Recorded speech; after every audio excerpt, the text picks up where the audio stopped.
नमस्कार विद्यार्थी मित्रांनो, मी प्राध्यापक मोरबाळे सर आपल्या ग्रामर ए टू झेड या चॅनलमध्ये तुमचं सर्वांचं सहर्ष स्वागत करतो आहे. या चॅनलच्या माध्यमातून सर्वात महत्त्वाचा आजचा आपण टॉपिक घेणार आहोत. अतिशय इंटरेस्टिंग किंवा अतिशय उपयुक्त, सगळ्या परीक्षांना अतिशय उपयुक्त असणारा, सगळीकडे विचारला जाणारा तो म्हणजेच कोणता आहे? टेन्स. कोणता टॉपिक आहे आपला? टेन्स. तर टेन्स म्हणजे काय? तर टेन्स म्हणजे टाईम. मराठीमध्ये आपण त्याला काळ म्हणतोय. टेन्स म्हणजे काय म्हणतोय आपण त्याला? काळ. काळं म्हणायचं नाही. भाषा, मराठी भाषा वळवल तशी वळत्या. टेन्स म्हणजे काळ. इंग्लिशमध्ये आपण त्याला टाईम असं म्हणणार आहे. तर पहा, टेन्स आपल्याला वेळ दर्शवतो. कोणकोणते टेन्स आहेत? तर पहा, प्रेझेंट. आता याचे मेन टाइप्स जे आहेत बघा, टेन्सचे मेन प्रकार आहेत. 3 मुख्य प्रकार. कोणकोणते आहेत? पहिला आहे प्रेझेंट टेन्स, दुसरा आहे पास्ट टेन्स आणि तिसरा आहे फ्युचर टेन्स. तुम्ही म्हणणार सर हे तर आम्हाला सगळं माहीत आहे. हे बेसिक आहेत, बेसिक सगळं पहिला माहीत पाहिजे. तुम्हाला ह्या टेन्स या टॉपिकमध्ये मी इतक्या सोप्या टेक्निक सांगणार आहे की तुम्ही आयुष्यात कधी टेन्स विसरणार नाही. कुठल्याही परीक्षेत तुम्हाला मार्क्स हमखास पडायला पाहिजेत असं अतिशय सोप्या पद्धतीनं तुम्हाला इथं ट्रिक्स मी सांगणार आहे. फक्त व्हिडिओ शेवटपर्यंत पहा, कुठेही स्किप करू नका, नाहीतर ते टेक्निक्स तुमच्या लक्षात येणार नाही. तर पहा, हे मेन टेन्स म्हणजे प्रमुख काळ आपले हे 3 आहेत आणि ह्या प्रत्येकाचे सब टेन्स म्हणजे उपकाळ, ह्या प्रत्येकाचे ह्याचे प्रकार परत पडतात. ह्याचे उपकाळ कोणकोणते आहेत? 4 आहेत. पहिला आहे सिंपल टेन्स. सिंपल टेन्स म्हणजे पहा साधा काळ. दुसरा टाईप आहे कंटिन्युअस. Continuous tense. दुसरा कुठला आहे? कंटिन्युअस म्हणजे चालू काळ किंवा अपूर्ण काळ. तिसरा आहे परफेक्ट टेन्स. परफेक्ट म्हणजे कुठला? पूर्ण काळ. आणि चौथा आहे परफेक्ट कंटिन्युअस. ह्या दोन्हींचं कॉम्बिनेशन, दोन्हीचं एकत्रित करून हा चौथा प्रकार तयार होतोय, परफेक्ट कंटिन्युअस.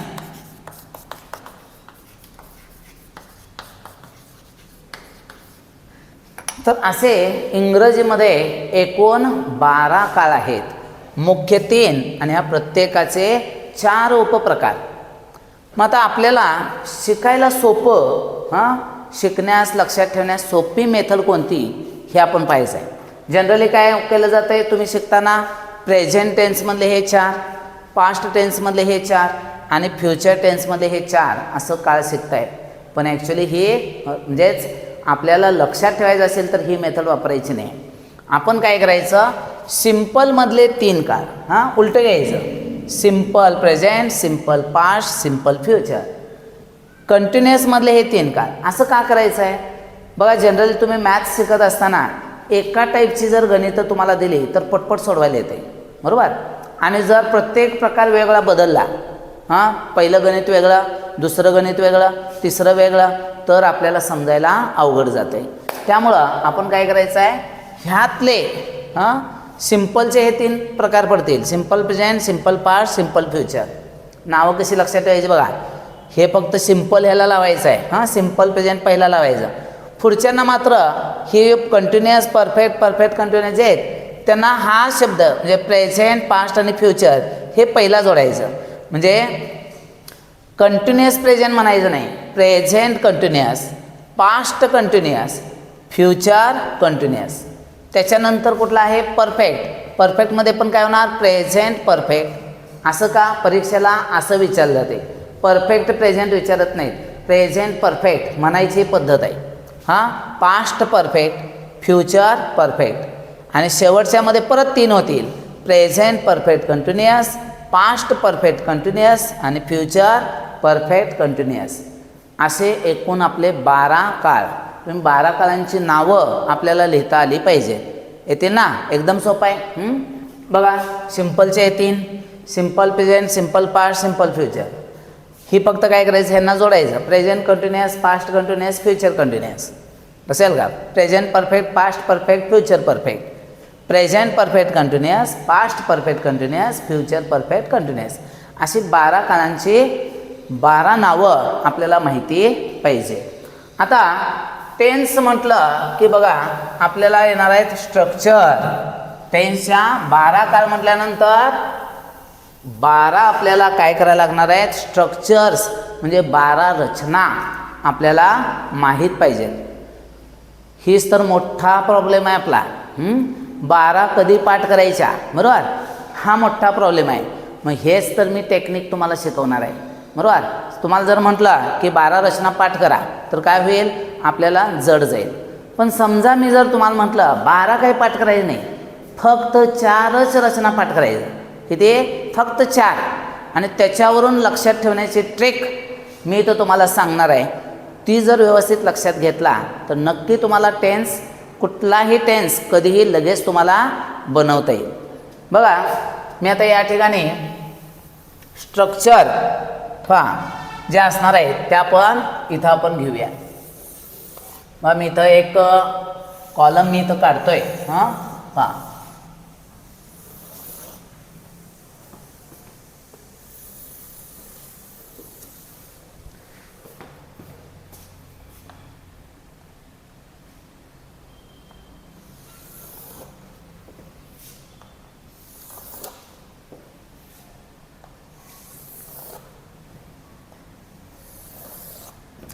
बघा, ह्या टेबलच्या माध्यमातून मी तुम्हाला टेन्स कसा लक्षात ठेवायचा सोपी मेथड तुम्हाला मी सांगणार आहे.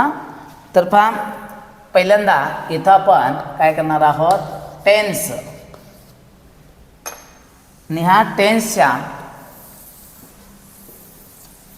फक्त 4 रचना पाठ करायचे. बघा, मी आता काय सांगतोय. तर इथं आपलं असणार आहे पहिला सिंपल, दुसरा आपला असणार आहे कंटिन्युअस,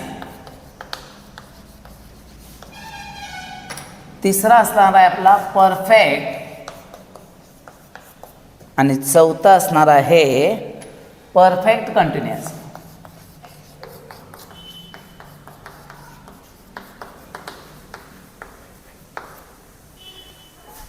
पहिला आणि ह्याचे मुख्य काळ आपले कुठले आहेत, मुख्य मेन टेन्स कुठले आहेत, प्रेझेंट, दुसरा आहे पास्ट, आणि तिसरा आहे फ्युचर. थोडासा व्हिडिओ मोठा होईल, चालेल, पण तुम्हाला मी परफेक्ट टेन्समध्ये तुम्हाला एकदम सोपी इझी ट्रिक सांगणार आहे. आता ह्या टेबलच्या माध्यमातून आपण लक्षात ठेवायचं आहे. बघा, ह्याच्यातून आपण लक्षात ठेवायचं आहे. आता स्ट्रक्चर मी सांगितलं तुम्हाला 12 स्ट्रक्चर्स आहेत, बरोबर? आता स्ट्रक्चर म्हटलं की पहिला सब्जेक्ट. स्ट्रक्चर म्हटल्यावर काय असतं, पहिला सब्जेक्ट असतं, वर्ब असतं आणि ऑब्जेक्ट असतं. कुठलेही स्ट्रक्चर घ्या. 12 स्ट्रक्चर आहेत ना, 12 स्ट्रक्चर अशा तयार होतात, subject plus verb plus object, बरोबर? मग ह्या टेन्सचा जो संबंध जास्त आहे तो कुणाशी आहे, वर्बशी संबंध आहे, बरोबर? असेल का? सब्जेक्ट आणि ऑब्जेक्ट हे दोन्ही कॉमन आहे. कुठल्याही स्ट्रक्चरला हे कॉमन 2 असणार, सब्जेक्ट आणि ऑब्जेक्ट. त्यामुळे कॉमन आपण लक्षात ठेवायचं नाही. मग राहिलं का, काय राहिलं, वर्ब. टेन्स म्हणजे लक्षात घ्या क्रियापदातील बदल आहे. काय आहे तो, क्रियापदातील बदल. मग आपण काय करायचं, सब्जेक्ट आणि ऑब्जेक्ट स्ट्रक्चरमधलं काढून टाका. का काढून टाकायचं, जर समजा सगळ्या स्ट्रक्चर तुम्ही असं म्हणायला लागला, subject plus main verb plus object, subject plus verb two plus object, असं जर म्हणायला लागलात तर 5 मिनिटात तुम्हाला खूळ लागेल. एडा बन जाओगे, खूळ लागेल. मग आपल्याला खूळ लावून घ्यायचं नाही आहे. आपण ज्ञान, माहिती आणि टेक्निक्स वापरायचे, बरोबर? आता मी इथं तुम्हाला सांगतोय पहा, सिंपल म्हटल्यावर आपण काय लक्षात ठेवायचं, ह्याची मेन स्ट्रक्चर आहे मेन वर्ब. बघा, स्ट्रक्चर ह्या 4 स्ट्रक्चर मी आता तुम्हाला देणार आहे. ह्या 4 स्ट्रक्चर सगळ्या आपण लक्षात ठेवायच्या. बघा मेन वर्ब. आता एक एक कॉलम आपण तयार करूया. हां कसं तयार होतं आहे हे पण आपण बघायचं आहे. आता बघा इथं आता सब्जेक्ट असणार आहे. लक्षात ठेवा मी इथं काय घेणार नाही. आपल्याला तुम्हाला माहीत असण्यासाठी सब्जेक्ट आणि ऑब्जेक्ट असते हे काढून टाकायचं, काय गरज नाही आपल्याला. आता प्रेझेंट टेन्स म्हटल्यानंतर बघा प्रेझेंट टेन्समध्ये सिम्पलची स्ट्रक्चर होणार मेन वर्ब, त्याला यस किंवा ईएस प्रत्यय लागतोय. एकच काळ असा आहे 12 काळामध्ये, 12 टेन्समध्ये फक्त एकच टेन्स असा आहे ज्याच्यामध्ये यस यस प्रत्यय लागतोय. इतर कुठंही हा प्रत्यय लागणार नाही, हे लक्षात ठेवा. मग आता यस यस प्रत्यय कधी लावायचा? जर सब्जेक्ट इथं जो कर्ता असेल ना, जो सब्जेक्ट आहे कर्ता जो आहे तो जर सिंग्युलर असेल, एकवचनी असेल, तरच ह्याला काय करायचं यस किंवा यस लावायचं. म्हणजे कर्ता एकवचनी नाम किंवा third person pronoun he see it ह्या तिघांच्यापैकी असेल सर्वनाम, तरच यस किंवा यस लावायचं आहे. हे आपण परत आणि ह्याचे रूल्स पण ते आपण व्हिडिओमध्ये अगोदरचे व्हिडिओ आहेत त्याच्यामध्ये ते शॉर्ट्समध्ये वगैरे दिलेले आहेत. तर यस यस प्रत्यय कधी लावायचं समजलं? करता इथं सिंग्युलर एकवचनी पाहिजे तरच इथं यस यस लागेल. उदाहरणार्थ बघा एक्झाम्पल घेऊया. हां बघा दीपा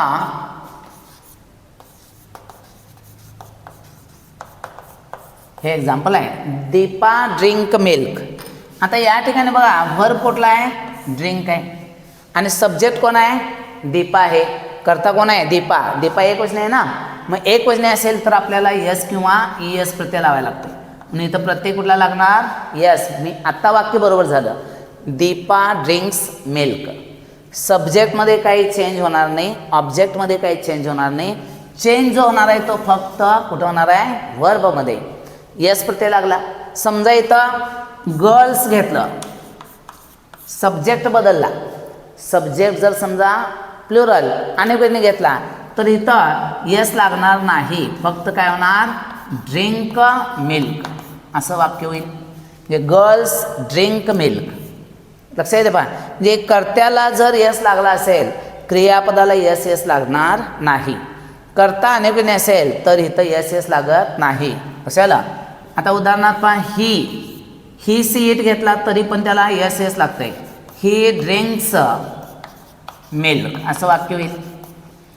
म्हणजे सब्जेक्ट काय पाहिजे? एकतर नाम एकवचनी नाव पाहिजे किंवा ही सी इट पाहिजे. ही सी इट असेल तरच इथं यस किंवा यस लागणार आहे.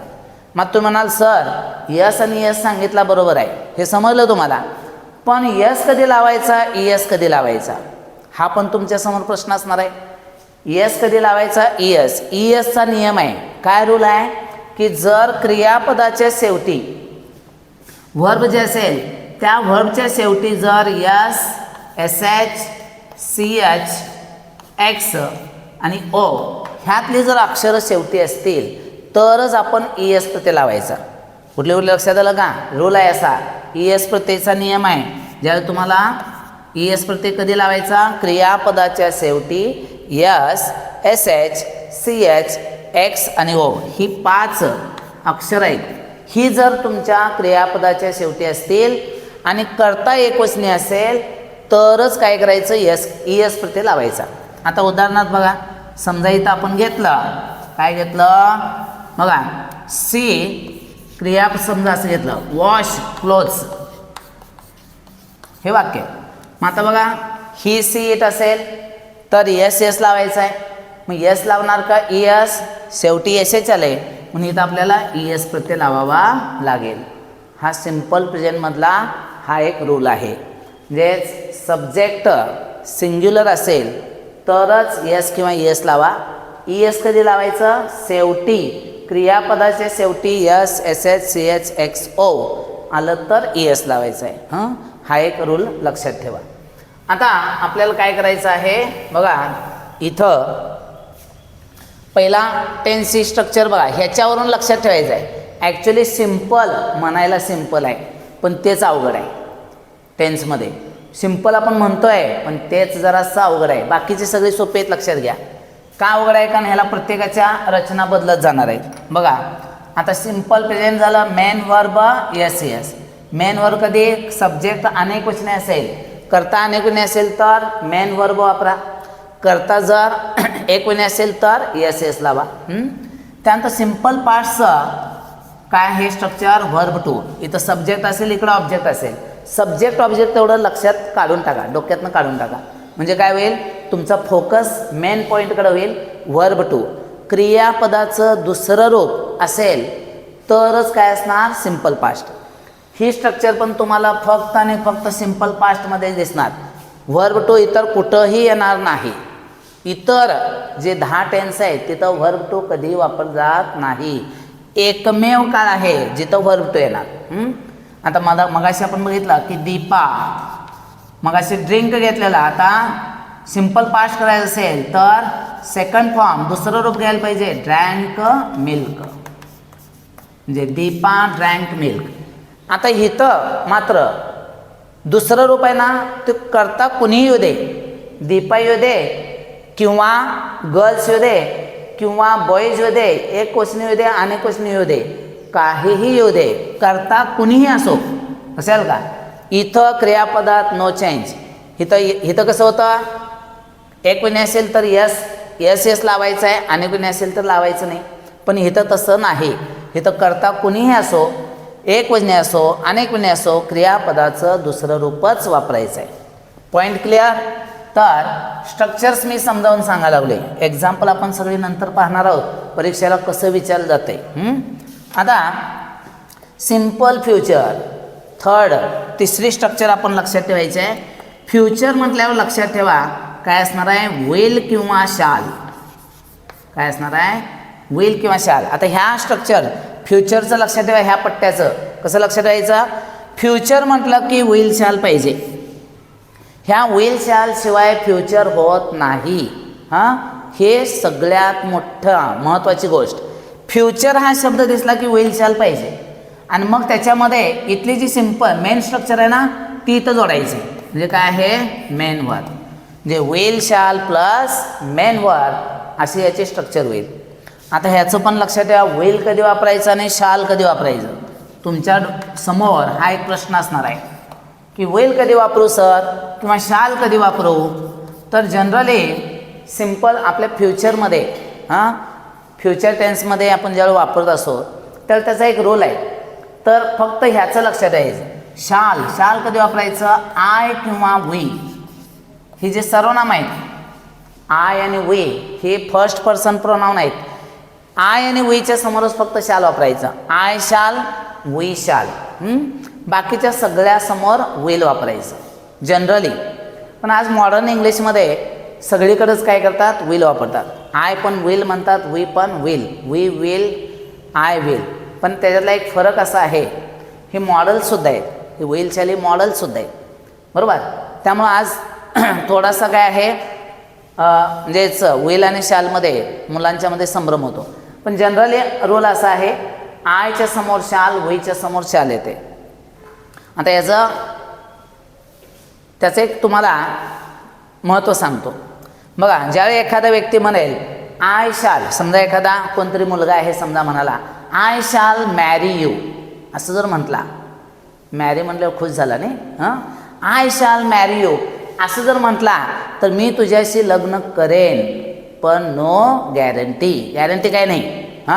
तेच जर त्या मुलानं म्हटलं आय विल मॅरी यू तर लक्षात ठेवायचं ते शुअरिटी सर्टेनिटी आहे की तो लग्न करणारच. ज्यावेळी गॅरंटी द्यायची असते, ज्यावेळी तुम्हाला खात्री द्यायची असते त्यावेळी आय विल, वी विल वापरायचं आहे. आणि ज्यावेळी गॅरंटीवर काय नसते त्यावेळी शाल, आय शाल, वी शाल असं आपल्याला वापरता येते. विल शालचा नियम लक्षात ठेवा, शालचा नियम लक्षात ठेवा. शाल हे नेहमी आय आणि वी समोरच वापरायचं.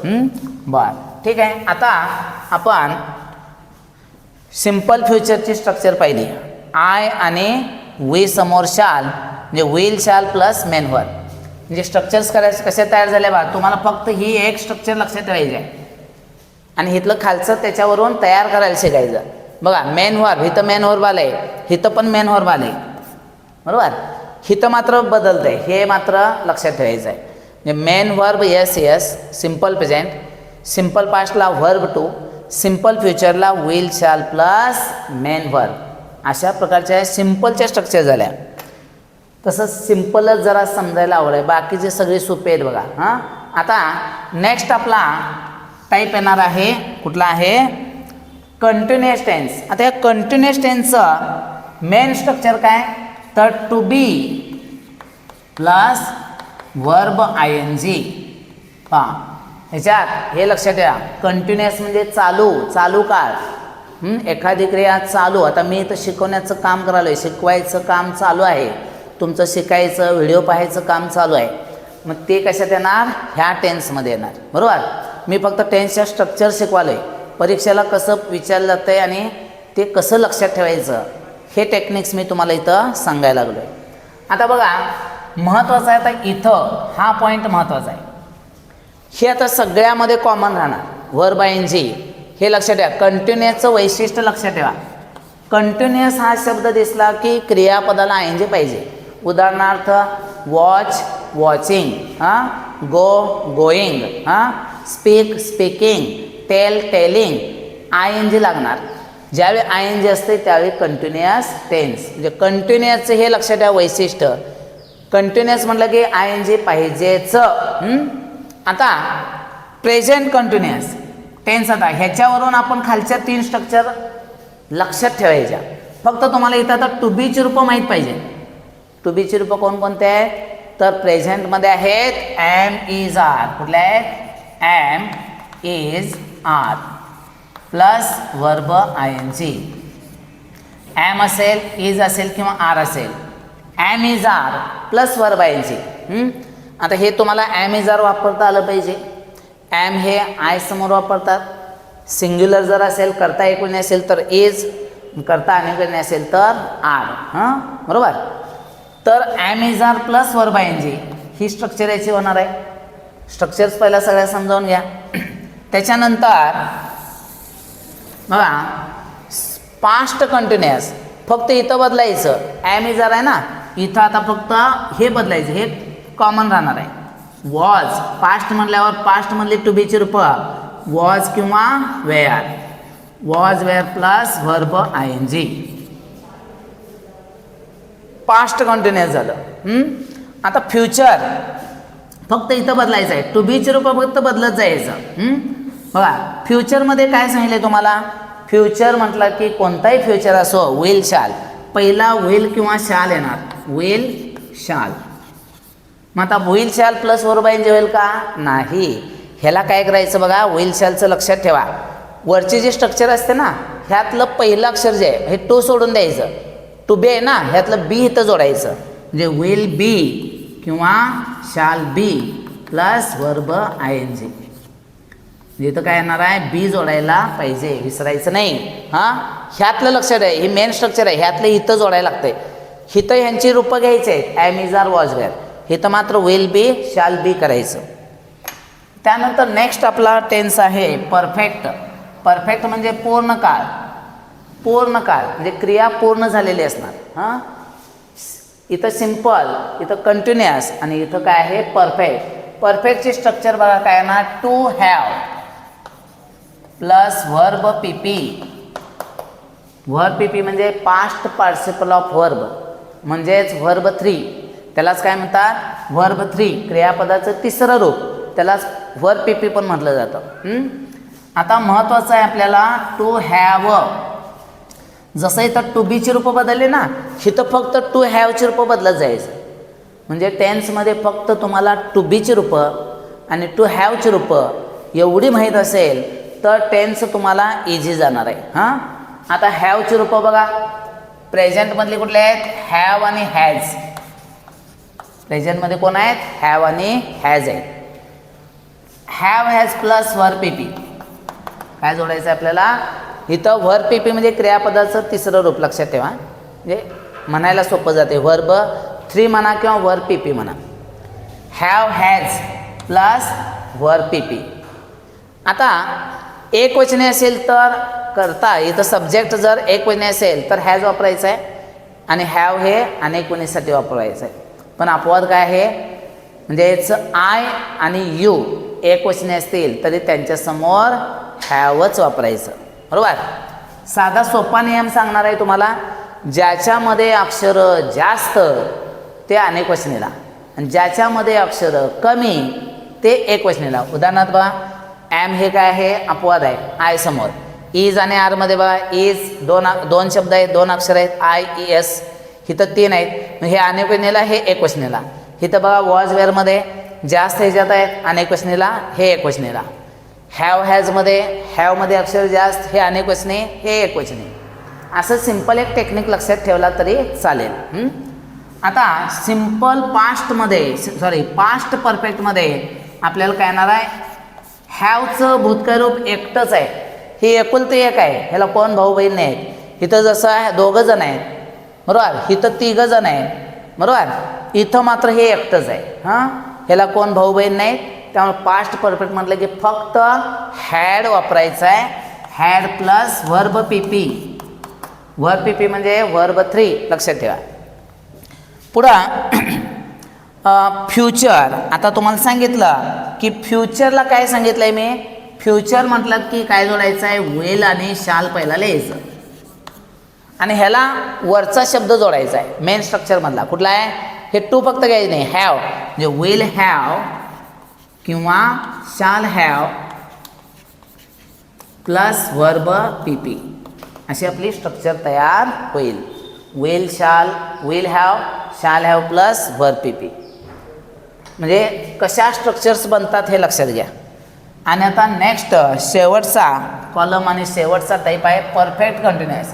ह्याच्यात काय असणार आहे, अर्धी क्रिया पूर्ण, अर्धी क्रिया अपूर्ण असणार आहे. हे लक्षात घ्या. आपण पूर्ण एक एक्झाम्पल घेणार आहे, त्यावेळी तुमच्या लक्षात येईल. मी फक्त इथं स्ट्रक्चर कशा लक्षात ठेवायच्या, बरोबर, हे आपण पाहणार आहोत. ह्या वरच्या 4 स्ट्रक्चर आहेत ना वरच्या, त्याच्यावरून आपल्याला सगळ्या खालच्या 12 स्ट्रक्चर लक्षात राहतात, बरोबर. आता परफेक्टमध्ये मग काय असणार आहे, परफेक्ट बघा दोन्हीचं कॉम्बिनेशन. परफेक्ट म्हणल्यावर टू हॅव लागतंय म्हणून इथं टू हॅव घ्या, बरोबर.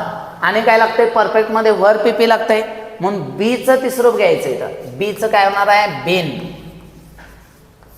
बिन कुठं आलं लक्षात आलं का, ह्या बीचं तिसरं रूप काय आहे, बिन. म्हणजे टू हॅव प्लस वर्ब पीपी इथं आलं बघा. आणि कंटिन्युअसमध्ये काय लागतंय, वर्ब आय एन जी म्हणून इथं घ्यायचं आहे वर्ब आय एन जी, क्रियापदाला आय एन जी. आता इथं पण हे एवढं कॉमन राहणार been plus verb I N G common राहणार. मग इथं पण काय बदलणार, फक्त हॅवची रूपं जी तुम्ही इथं लिहिलं आहे तीच हॅवची रूपं इथं येणार. म्हणजे प्रेझेंट परफेक्ट कंटिन्युअसला काय होणार, हॅव किंवा has plus been plus verb I N G. बरं, हे कॉमनच राहणार आहे लक्षात आहे, हे बदलायचं काय नाही. फक्त हॅव हॅज प्रेझेंट परफेक्टमध्ये हॅव किंवा हॅज येणार. Have has plus been plus verb I N G. आता पास्टमध्ये काय येणार, हॅड आहे, एकटंच आहे, एकटंच जोडा. Had plus been plus verb I N G. झालं आपली स्ट्रक्चर तयार. लक्षात पहा, वरची सूत्र आहेत ती लक्षात ठेवला, 4 सूत्र, हे सगळी 12 स्ट्रक्चर आपल्याला तयार करता येतात. इथं फक्त बदल झाला बघा, had plus been plus verb I N G. पुढचं आहे, ह्या कॉलमचं तुम्हाला सांगितलंय फ्युचरचं. काय सांगितलंय, फ्युचर म्हटलं की विल किंवा शाल लिहायचं. आणि साधा नियम, वरचं जो काही मेन स्ट्रक्चर आहे त्यातलं तुम्हाला मेन स्ट्रक्चर पार्ट असते to have plus been plus verb I N G, त्यातलं फक्त पुढं हॅव जोडायचं. म्हणजे विल हॅव किंवा shall have plus been plus verb I N G. अशा प्रकारे आपल्याला ह्या स्ट्रक्चर्स 4च रचना, बघा तुम्हाला 12 रचना पाठ करायच्या आहेत का 4 रचना पाठ करायच्या आहेत हे लक्षात ठेवा. फक्त 4 रचनावरच्या लक्षात ठेवायचं. सिम्पल म्हटलं की मेन वर्ब, कंटिन्युअस म्हटलं की to be plus verb I N G, perfect म्हटलं की to have plus verb P P, आणि परफेक्ट कंटिन्युअस म्हटलं की to have plus been plus verb I N G. हे नाव मोठं परफेक्ट कंटिन्युअस 2 आले ना म्हणून हे स्ट्रक्चर पण मोठी तयार होते. To have plus been plus verb I N G. हॅवची रूपं फक्त बदला, तुम्हाला ह्यात बाकी काही लागत नाही. बघा इथं फक्त टू बीची रूपं लागतात, प्रेझेंटमधली ॲम इज आर, पास्टमधली वॉज वेअर, फ्युचरमध्ये will be shall be, future. परफेक्टमधली हॅवची रूपं लागतात. परफेक्टमध्ये हॅवची रूपं, प्रेझेंटमध्ये हॅव हॅज, पास्टमध्ये एकच आहे हॅड, फ्युचरला आपल्याला काय करायचं आहे तयार करायचं, वरनं हा शब्द हॅव इथं जोडायचं, विल हॅव शॅल हॅव. असं लक्षात ठेवला की तुम्हाला सगळ्या रचना 12च्या 12 रचना लक्षात ठेवायला सोपं जाईल. बरोबर. आता हे तुम्हाला आता सगळ्यांना स्ट्रक्चर्स कशा बनवायच्या हे समजलं असेल असं मी गृहीत धरतो. बरोबर. आता आपण एक एक्झाम्पल घेऊया. काय करूया आपण? एक्झाम्पल घेऊया.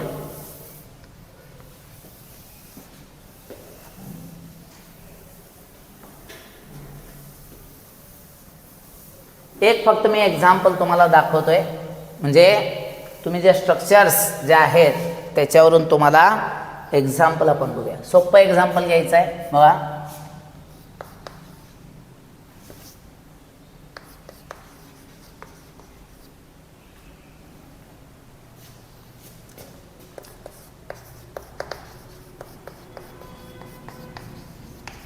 बघा, सिंपल प्रेझेंट. बरोबर. सिंपल प्रेझेंटची स्ट्रक्चर मी काय सांगितले तुम्हाला? स्ट्रक्चर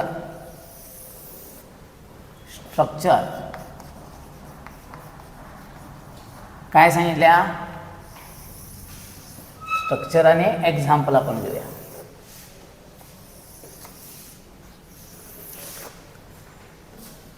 सिंपल प्रेझेंटमध्ये स्ट्रक्चर काय ना? मेन वर्ब यस किंवा ईएस प्रत्यय.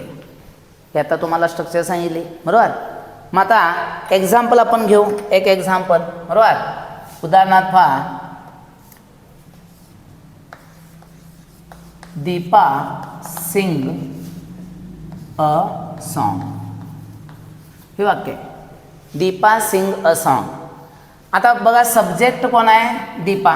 एक वचन आहे ना, त्यामुळे इथं क्रियापदाला काय लागायला पाहिजे? यस किंवा ईएस प्रत्यय. कुठला लावणार आपण प्रत्यय? यस प्रत्यय लागणार. ईएसचा नियम सांगितला आहे, शेवटी yes S H C H X O असेल तर ईएस. त्यामुळे ईएस लागणार नाही, फक्त यस लागेल. मग त्यानंतर आपण बघायचं आहे दुसरं जे काही वाक्य आहे, दुसरा प्रकार कुठला येणार? Simple past.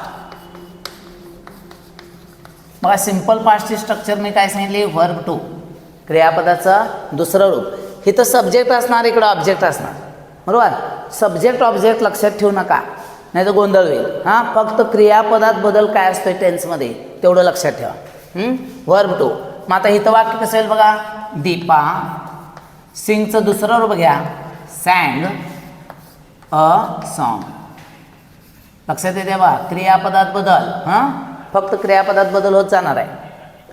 त्यानंतर तिसरं आहे simple future. Simple future. Simple future आपण बघायचं आहे. याच्यामध्ये पाच स्ट्रक्चर काय ना? विल किंवा शाल प्लस मेन वर्ब. इथे एक मेन वर्ब, इथे एक मेन वर्ब येते पहा. बरोबर. मग आता वाक्य कसं तयार होईल याचं? दीपा वेल. याच्या पुढे शाल येणार का? नाही. आय वे असेल तर शाल, इतर वेळी वेल. दीपा वेल. आणि याच्या पुढे पहिलं रूप येणार sing a song. Will sing a song. त्याच्यानंतर पुढचा टाईप आहे, हा झाला सिंपलचा गट झाला बघा. बरोबर. त्यानंतर चौथा प्रकार म्हणजे दुसरा टाईप म्हणजे कंटिन्युअस. Present continuous. शॉर्टमध्ये लिहितो आहे. प्रेझेंट कंटिन्युअस जर असेल तर काय सांगितले तुम्हाला स्ट्रक्चर? कंटिन्युअसचे स्ट्रक्चर काय? To be plus verb ING. मग प्रेझेंटमधली टू बीची रूप यायची, म्हणजे काय येणार? Am is are plus verb ING. Continuous म्हटलं की वर्ब आयएनजी, हे लक्षात ठेवा. आता हेच दीपाचं जे वाक्य आहे हेच आपण कंटिन्युअसमध्ये करायचं आहे. Deepa is singing a song. बघा, दीपा इज सिंगिंग म्हणजे दीपा गाणे गात आहे. हां, क्रिया चालू आहे. त्यानंतर पास्ट कंटिन्युअस, इथं फक्त बदल, ॲम इज आरच्या ऐवजी फक्त काय येणार इथं वॉज किंवा were, was were plus verb ING. चला एवढाच बदल करायचा आहे. ॲम इज आरच्या ऐवजी वॉज वेअर. मग ह्याच्यात काय बदल होणार, इथं फक्त इथच्या जागी वॉज, म्हणजे कसं होईल, Deepa was singing a song, was singing. म्हणजे दीपा एक गाणे गात होती, भूतकाळात क्रिया चालू होती. त्यानंतर फ्युचर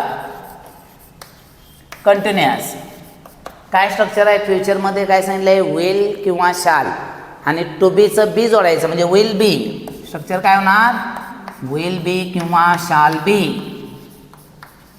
प्लस वर्ब ING. बरोबर. आता हेच वाक्य करायचं आहे दीपाचं, दीपा इथं काय येणार, will be singing a song, म्हणजे दीपा एक गाणं गाऊन राहिलेले असेल, गाणं गात असेल भविष्यात. इथं प्रेझेंटमध्ये गाणं गात आहे, पास्टमध्ये गाणं गात होती, गाणं गात असेल फ्युचरमध्ये. हा झाला आपला काय झालेला आहे, कंटिन्युअस टेन्स झाला. नेक्स्ट आहे आपला परफेक्ट टेन्स, त्याच्यात प्रेझेंट परफेक्ट. आता प्रेझेंट परफेक्टची स्ट्रक्चर काय सांगितल्या, main structure to have plus verb PP. मग इथं प्रेझेंटमधले हॅवचे रूप कुठले आहेत, have has plus verb PP. Verb PP म्हणजेच वर्ब 3, क्रियापदाचं तिसरं रूप, लक्षात ठेवा.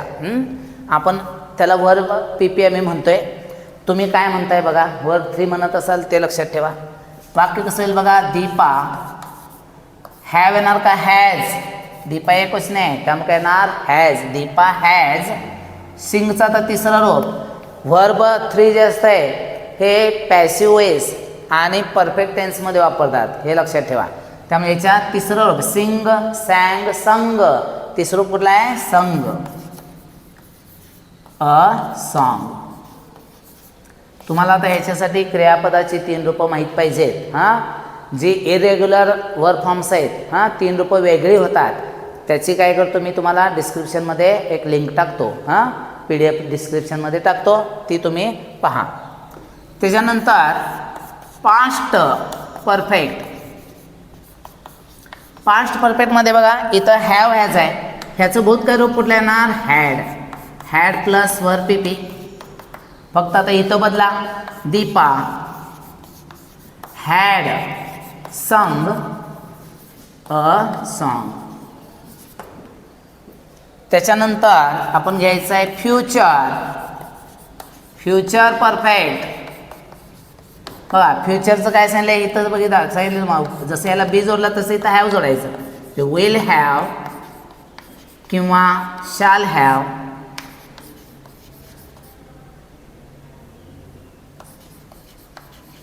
प्लस वर्ब PP, क्रियापदाचं तिसरं रूप. इथं फक्त बदलायचं आपण, कसं होईल, दीपा विल हॅव संग अ सॉन्ग.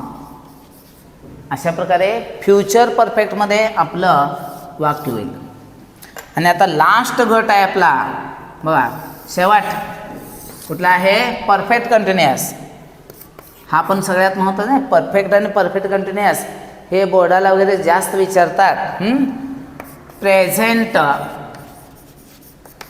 परफेक्ट कंटिन्युअस ते तर जास्त जागेत बसत नाही, त्यामुळे शॉर्टमध्ये लिहिलं आहे. स्ट्रक्चर काय येणार आहे, have has plus been plus verb ING. फक्त म्हणजेच to have structure, main structure to have plus been plus verb ING. हे तर हॅवची प्रेझेंटमधली रूप आली, have has plus been plus verb ING. वाक्य कसं होईल, दीपा काय येणार आहे, हॅज बीन सिंगिंग, ING लागणार इथं, सिंगिंग अ सॉन्ग. म्हणजे काय, अर्धपूर्ण अर्ध अपूर्ण असते. Deepa has been singing a song म्हणजे दीपानं ज्याचं गाणं गाऊन राहिलेलं आहे, म्हणजे निम्म गाणं म्हटल्या निम्म गाणं म्हणायला लागल्या, हां असं असणार आहे. त्यानंतर 11वा टेन्स म्हणजे याच्यात पास्ट परफेक्ट कंटिन्युअस.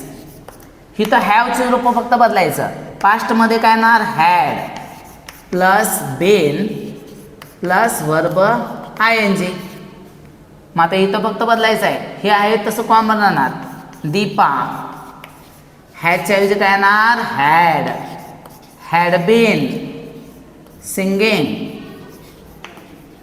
अ सॉन्ग. आणि लास्ट शेवटचं आहे future perfect continuous.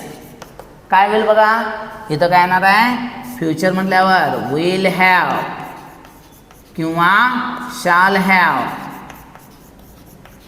Plus been, हे कॉमन राहणार. Been plus verb ING. बघा आता इथं कुठं बदलवणार, जिथं हॅड आहे इथंच फक्त विल हॅव येणार. म्हणजे काय होईल, Deepa will have been singing a song. बघा एकच म्हणजे स्ट्रक्चर्स, ह्या अशा स्ट्रक्चर्स तयार होतात. हे 4च स्ट्रक्चर आहेत. मेन स्ट्रक्चर मेन वर्ब, ह्याची कंटिन्युअसची स्ट्रक्चर काय, सिम्पलचे मेन वर्ब, कंटिन्युअसची to be plus verb ING, फक्त टू बीची रूपं बदलल्यात. परफेक्टमध्ये to have plus verb PP, फक्त हॅवची रूपं बदलली. परफेक्ट कंटिन्युअसमध्ये to have plus been plus verb ING, फक्त हॅवची रूपं बदलायचे. झालं. एवढं सोपं काय आहे, टेन्स आहे. 4 स्ट्रक्चर पाठ करा. परत सांगतोय, सिम्पल म्हटलं की मेन वर्ब, कंटिन्युअस म्हटलं की to be plus verb ING, perfect म्हटलं की to have plus verb PP, आणि लास्ट परफेक्ट कंटिन्युअस म्हटलं की to have plus been plus verb ING. ह्या 4 रचना पाठ करा. व्यवस्थित काय करा, मगाशी जो अगोदर त्याचं जे काही टेबल मी दिलेला होता स्ट्रक्चरचा, तो काय करा, स्क्रीनशॉट काढा, व्यवस्थित लिहून काढा, अभ्यास करा. म्हणजे नक्की तुम्हाला टेन्स व्यवस्थित समजेल आणि त्याचा उपयोग तुम्हाला परीक्षेमध्ये चांगले मार्क्स पाडण्यासाठी उपयोगी होईल. तर तुम्हाला हा व्हिडिओ आवडला असेल असं मी गृहीत धरतो. जर आवडला असेल तर नक्की काय करा, आपल्या चॅनलला सबस्क्राईब करा, लाईक करा, शेअर करा. धन्यवाद. जय हिंद, जय महाराष्ट्र. बंद करा.